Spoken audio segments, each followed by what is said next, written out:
Hello, my name is Gonzalo Casado and I'm gonna present my final year project from this Master in Taking Decision and Innovation. The topic of the project is reducing the flight accidents and delays, and I'm gonna focus more on accidents than on delays. Okay, so first of all, to talk about the aviation industry, we have to know that the aviation industry is one of the most advanced technology industry in the world. They use the most advanced technology, the most advanced systems. This industry also needs a really high coordination between pilots, air traffic controllers, everybody who works in the airport, because the coordination is fundamental in this industry. Which is the most important problem of this industry? There are accidents. Accidents are the most famous things of this industry, and they always appear in the news. New accidents. They are not really often, but they are really dramatic, because when an airplane crashes, like the number of dead people is really high. It's not for example, in a car accident, which can die 4 or 5 people. In an aircraft could be like from 100 to 400, so it's like really dramatic. Why accidents occur in aviation industry? The accidents in this industry doesn't occur because of one error. We like to explain it with the Swiss cheese model, which explains that one error cannot cause a crash of an airplane. It's like when one small error combines with another small error, with another small error, with another small error. When many errors occur, like as we can see in the image, then the accident occur. Because airplanes have many systems, like many other systems. When a systems failed, they have another one. When that one failed, they have another emergency system. So it's really difficult to happen an accident.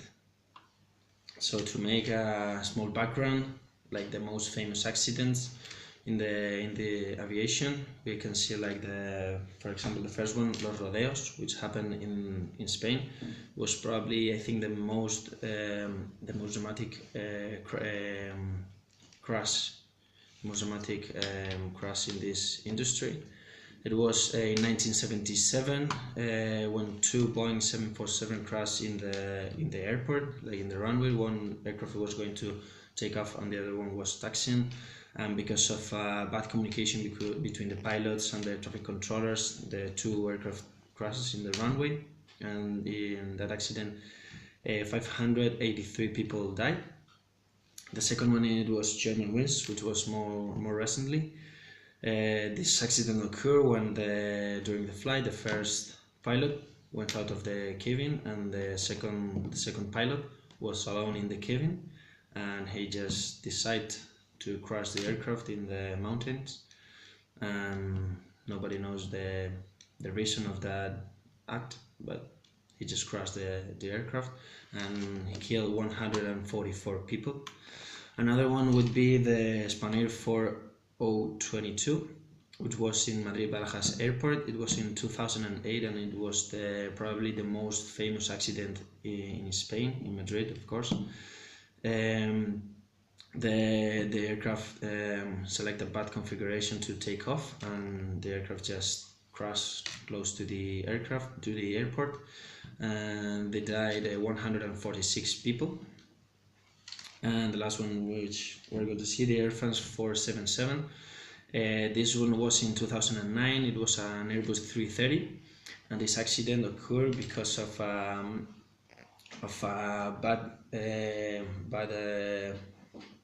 bad measurements received from the computers because of the pitot tubes, which was freezing.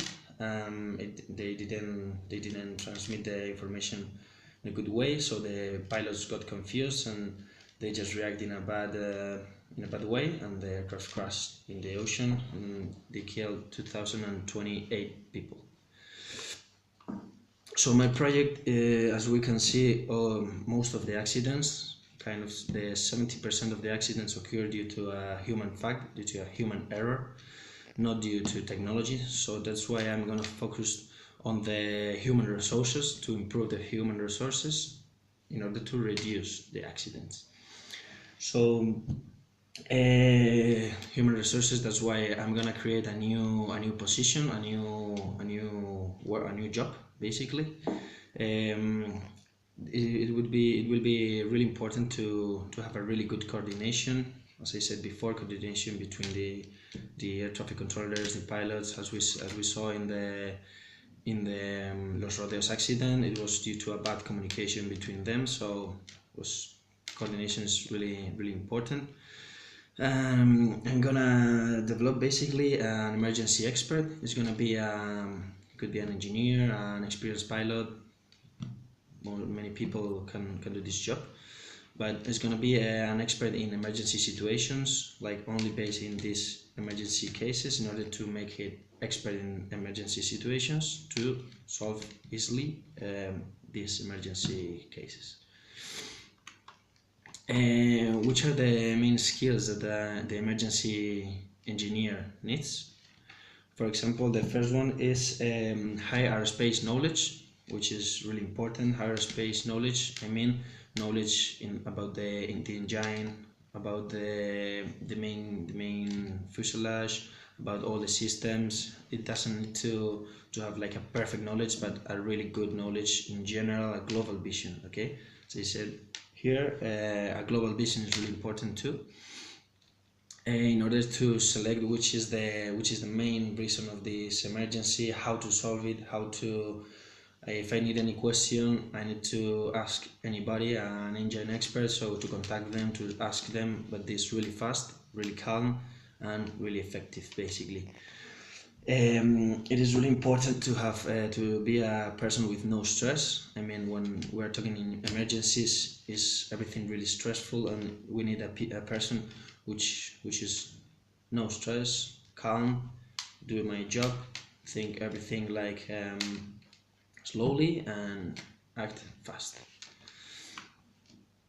So this position is going to be a 24 hours position, of course, because emergency doesn't occur from 8 a.m. to 5 p.m. Emergencies can occur at every time.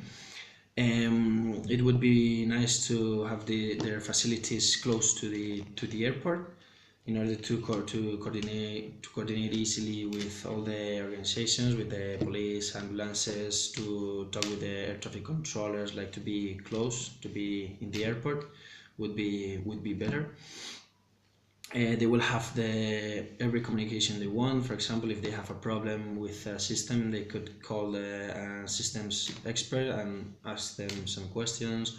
Engines experts, they could have facilities to ask everybody or everyone they need to ask the questions, or just to confirm an information they have, or whatever they want. And they will work always following, not always, but at the beginning, like to analyze the emergency, following standards, procedures, manuals, like to discard things that cannot be the cause of this emergency, and to try to focus on the main error. And as a future work, well, as this is a new position, we could say that in 2 or 3 years we will see like some things that they are not perfect. So the first future fact to improve would be to improve this new position, to improve the emergency engineer, and to focalize on small errors that we could make at the beginning, so in order to do it better and better. And another improvement would be to create a job like this, but to small emergencies would be delays. Delays are caused due to small emergencies, small problems. So we would need an effective person which solve small errors and try to reduce the delays on the flights.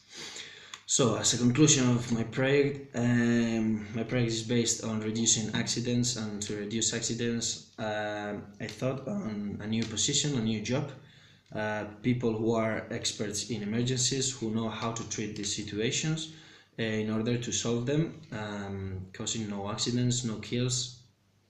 That's the main purpose. We need an experienced people. Aviation experienced people would be better. A person which has good knowledge about the aircraft, about the aerospace industry, about everything, about main general topics of aviation. A person with no stress, a calm person who will try to solve every error with calm and not being stressful. And this is the project I present. Thank you very much for your attendance, and thank you.